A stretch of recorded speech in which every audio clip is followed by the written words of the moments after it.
So out of all the Star Wars prequels that came out, this was the one that felt the closest like a Star Wars movie. It opens with Star Destroyers and a space battle and lightsabers and going in and rescuing people and running through the ship and shooting lasers, and yeah, this is Star Wars, and it's easy to follow. Once again, the focus is on the simplicity of the characters. You understand why Anakin is angry, you understand what he's going through. Now, does that make up for everything? No, it's still, by definition, a pretty bad movie.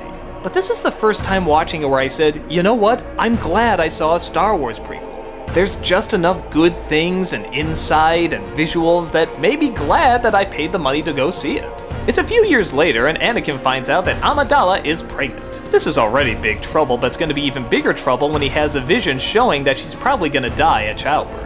But he's becoming more chummy with Palpatine, as he tells him that the ways of the dark side can actually find a way to save her life. Slowly but surely, Anakin is being won over to that side as Obi-Wan goes to do more of that political sword-fighting nonsense that's in the other films, but it's not as focused on here. The focus is what it should be on, Anakin. And I think most people know what's gonna happen. He's gonna become Darth Vader, things are gonna go wrong, there's gonna be a big separation between him and Obi-Wan. But this is the first time it plays out closer to how you may think it's supposed to play out. There's betrayal, there's manipulation, there's big sword fights, there's explosions, there's student against teacher, the ultimate failure. And yet there's still so many other dumb scenes, like when Anakin does turn. As everybody says, it's way too fast and out of nowhere.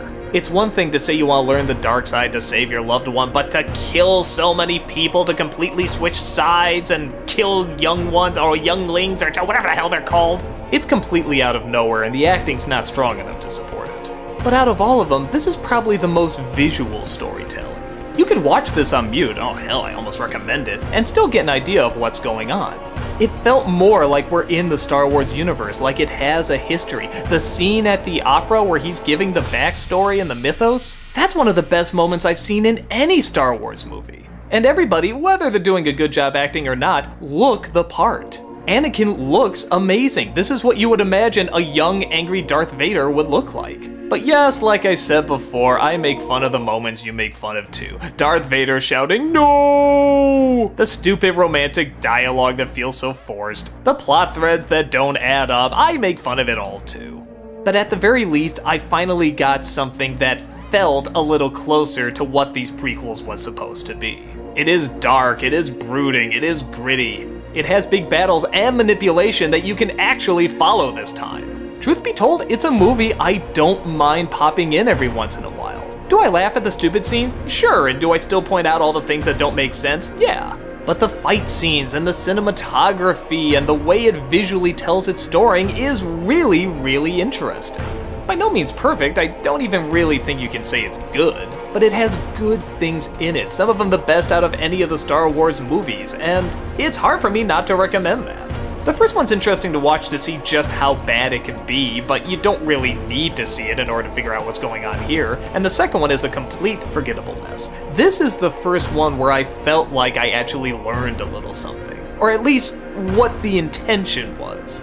I didn't feel the emotions, but I felt the idea behind the emotions, if that makes sense. It's a tough call. If you want to see the movie to know a little bit more about what was supposed to be going on, it's interesting. But if you want an actual good movie, I still can't say that it is. But at least it was finally feeling like Star Wars and looking like Star Wars, even if we had to put up with a lot of dumb bullshit still. I think you can figure out if this is something you would benefit from or if it would just piss you off more. And for a while, it seemed like this was the end of the Star Wars movies, but literally and figuratively, A New Hope seemed to be in the future.